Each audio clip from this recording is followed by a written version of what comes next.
there's somebody that told me something that she's kind of crazy, but I asked her, we were talking about a politician, and I was like, "Do you trust him?" And she's like a political activist. She worked for Sid Miller, and I was like, "Do you trust this guy?" And she's like, "With what?" I'm like, that's pretty wise, actually. That was pretty smart. I've never forgotten that because it's like you don't trust anybody with anything. I don't trust myself with everything. What do you trust? What are you willing to give a certain level of trust for a certain aspect from some? Like, do I trust the bank is going to have my account somewhat there for the foreseeable future? Yes, but about 70%. Like, but I'm only giving it, but there's that 30% that I'm like, yeah, they could take it away at any day. But I trust that it's going to be there tomorrow. And then I have a hedge against that 30%, like in my safe, right? Or with anybody else that I trust this guy to go and do this level of work for a job, but I'm still going to go double check and make sure it's done right. There's that's how we all operate. We don't trust anything or anybody with anything totally, except God, right? That's it.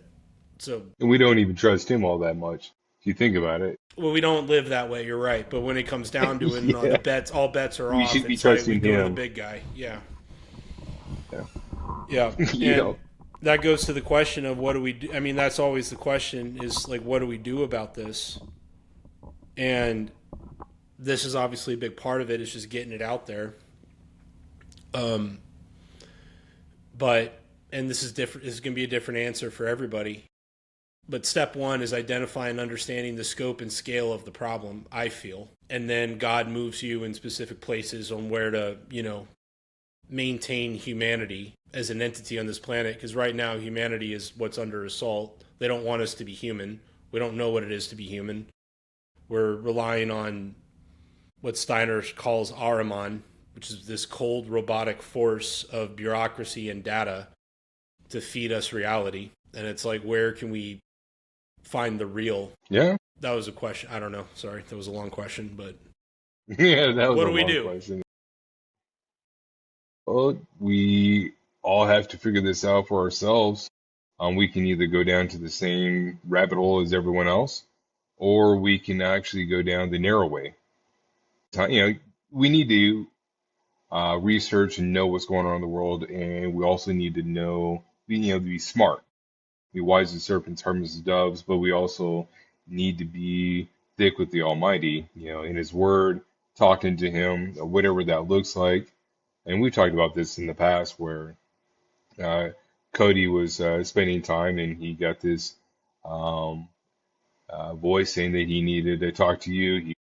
He was going to get healing from shooting long guns and that kind of stuff.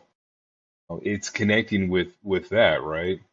And not relying solely on others, but figuring out how do I connect and rely on God and what that looks like, and be forward thinking in the eternal kingdom with my wife and my kids and those people around me.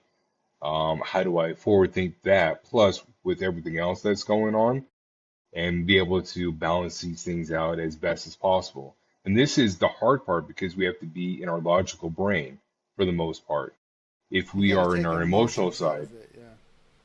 if we're in an emotional, we fall apart and we're unable to really comprehend. There's a lot of things negatively that happens, and so being men and being these leaders, these servant leaders, we also have to look at how do we do this in a way that we can stay logical in a lot of sense with God and knowing all these things and not fall apart ourselves. And if we do, how we're going to get ourselves back up, how we're going, who do we lean on, who is God's going to send us to get us? Because people say God doesn't give us more than we can handle. I Well, just we yeah. are arrogant people, and He does send us more than we can handle because He wants us to reach out and connect with Him because He can get us through, and we need to trust Him more than ourselves. And so there's all these things rolling in, and how do you balance it all out? You don't. It's like a pendulum. You're not going to be centered. You're going to be going like this all the time, and you have to be okay with that. because that's what society, this is what the world is, and this is what Satan is mass produced in this world to make it hard to make it a place that it's all gray seemingly, and we have no choices and that kind of stuff. But we do. We have great choices. We have big choices. But getting down into those choices with all the information, that's hard. That's the difficult part, especially as fathers, as men.